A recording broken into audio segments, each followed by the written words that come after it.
తలుపు తట్టిన ఇద్దరు వ్యక్తులు, చేతిలో కొన్ని పత్రాలు, మాటల్లో మర్యాద. ప్రభుత్వ అధికారులమని పరిచయం. ఇంట్లో ఉన్న వృద్ధ దంపతులకు మాత్రం ఎలాంటి అనుమానం రాలేదు.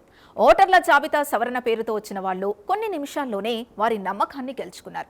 ఆ నమ్మకమే చివరకు జీవితాంతం గుర్తుండిపోయే నష్టంగా మారింది.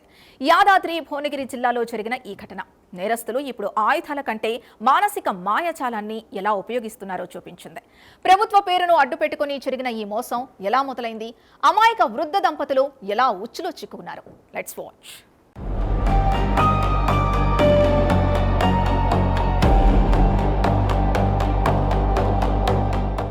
యాదాద్రి భువనగిరి జిల్లా బీబీనగర్ మండలం గౌడ కాలనీ.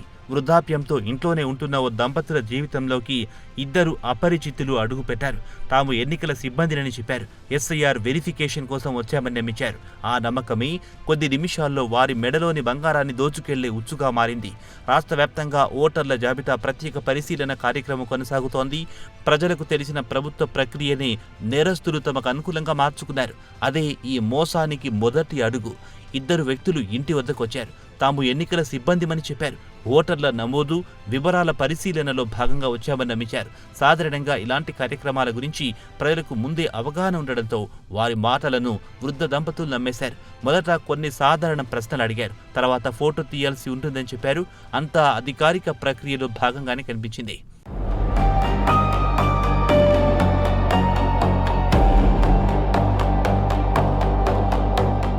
అయితే అక్కడే అసలు మోసం మొదలయ్యింది.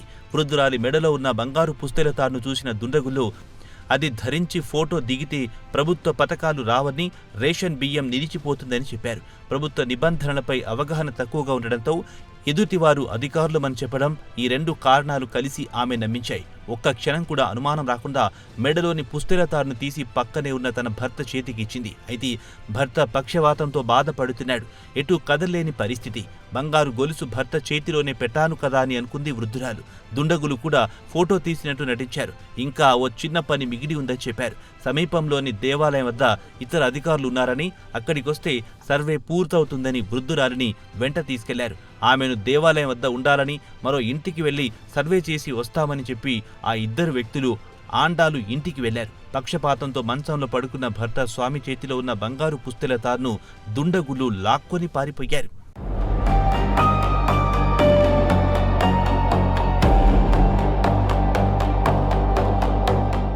కళ్ల ముందే ఆ దృశ్యం కనిపించినా ఎదిరించే శక్తి స్వామికి లేదు.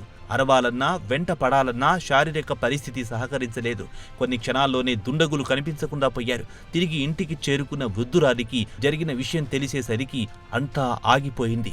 నమ్మిన వాళ్లే మోసం చేశారనే బాధ ఒకవైపు, జీవితాంతం కష్టపడి కూడబెట్టుకున్న ఆభరణం పోయిందనే వేదన మరోవైపు. సమాచారం అందుకున్న పోలీసులు వెంటనే రంగంలోకి దిగారు. పరిసర ప్రాంతాల్లోని సీసీ కెమెరాలను పరిశీలిస్తున్నారు. దుండగులు ఏ మార్గాల్లో వచ్చారు, ఎలా వెళ్లారు, ముందుగానే ఈ ప్రాంతాన్ని రెక్కీ చేశారా, లేదా యాదృచ్ఛికంగా ఈ ఇంటిని లక్ష్యంగా ఎంచుకున్నారా అనే కోణాల్లో దర్యాప్తు కొనసాగుతోంది.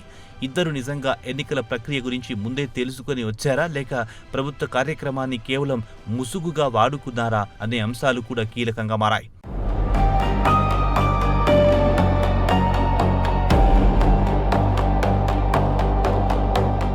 అపరిచితుల్ని నమ్మే ముందు ఒక్కసారి ఆలోచించడం, ప్రభుత్వ అధికారులమని చెప్పిన ప్రతి ఒక్కరి గుర్తింపును నిర్ధారించుకోవడం, ముఖ్యంగా ఇంట్లో వృద్ధులు మాత్రమే ఉన్న సమయంలో మరింత అప్రమత్తంగా ఉండడం అత్యంత అవసరం. ఒక చిన్న జాగ్రత్త జీవితకాలపు నష్టాన్ని తప్పించగలదు.